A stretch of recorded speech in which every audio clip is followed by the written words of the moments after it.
And thank you for joining us. On today's show, we want to talk about bonds and interest rates. And how are bonds affected by interest rates, Matt? Well, bonds are very interest rate sensitive. So what's happening with interest rates can either be positive or negative for bonds. So basically the way that it works, as interest rates rise, bond yields will fall, and it will drive the value of a bond, or in particular a bond mutual fund or bond fund, down in value. And this is why I'm glad we're talking about this today, Melissa, because interest rates have gone up a little bit here recently, but they're still really near historical lows, very lows, nowhere near the averages. So as interest rates, I think, will continue to rise at a slow pace, but as that's happening, what will happen to bonds is their yields are going to fall, and that's going to drive the value of bonds and bond funds down. And it's an important topic because a lot of our viewers are going to have bonds or bond funds in their portfolio, and they think that that's maybe their safer portion of their portfolio, and they don't have to worry about it. And although we at Strategic Wealth Designers will agree that bonds and bond funds are safer than stocks, they certainly aren't safe. They can have a time and a place, and right now is just not the time. And if you're within maybe 5 to 10 years of retirement or already retired, I don't really think they have any place in your portfolio, because we know interest rates are going to go higher, and we know when that happens, bond yields go down, and we know when that happens, the value of the bonds fall. So are we talking about different kinds of bonds? Are there different kinds of bonds? Well, yeah, and a lot of people use bond funds as a safety net. And like Matt was saying, they're very interest rate sensitive. You can think of them kind of like they're on a teeter-totter or a seesaw. And when interest rates go down, bonds go up. So where are interest rates right now? I know that they're creeping up, but we're still right around all-time lows, which that puts the bond funds around all-time highs. And when you talk about different types of bonds, the reason that people use bond funds as their safety net is that first word, bond. Now, with a bond, if you hold it until its maturity date, you can get your money back. So the value of it going up and down, you don't really like it, but at least you're going to get your money back. As long as that company's still there, or government entity. But with a fund, a bond fund, there's a manager that's buying and selling bonds, hoping to make their fund profitable.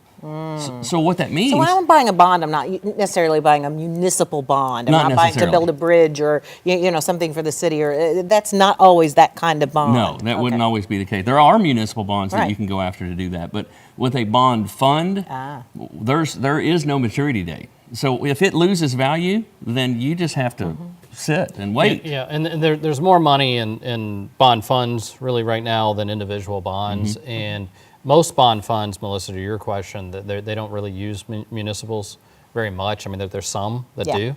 But most of the time when you own a bond fund, it's going to be corporate bonds for the most part. They might have a little bit in municipals, but the majority of it's not going to be there. So it's a situation where when interest rates go higher, like we mentioned, bond funds in particular lose value. That's what most of our viewers probably will have some money in.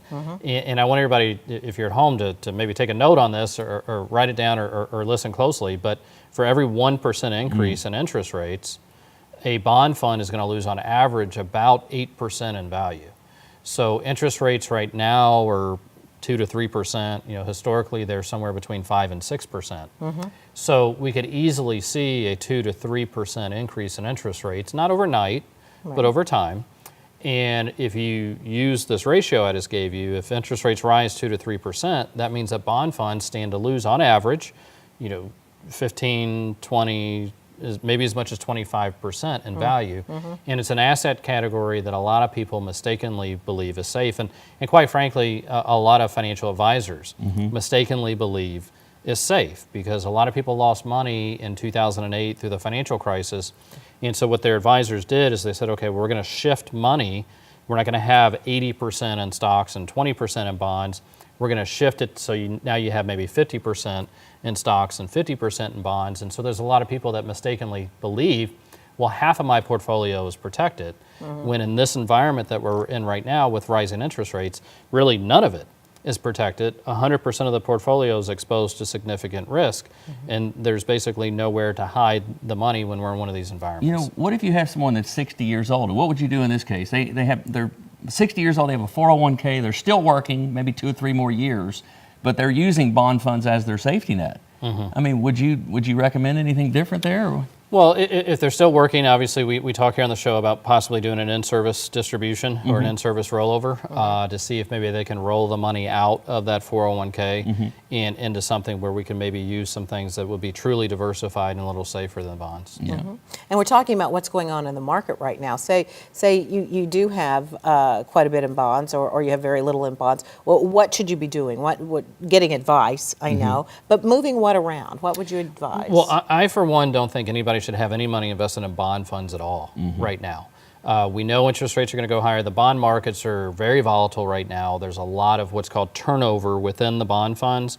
I don't want to get too technical here today, but the higher the turnover on your mutual fund, the higher the expenses are on that fund. Because as that fund manager, like Dustin mentioned earlier, is buying and selling different bonds, trying to turn a profit, you're paying a fee every time that they buy and sell. And sometimes they're buying and selling and you're losing money. So what we're seeing right now is bond funds are extremely expensive. And the writing is on the wall. Nobody can predict the future, but sometimes it's obvious what direction things are going. Interest rates are going to continue to go higher. The government has told us they're going to continue to raise interest rates. So therefore, nobody should have any money invested in bond funds in their portfolio.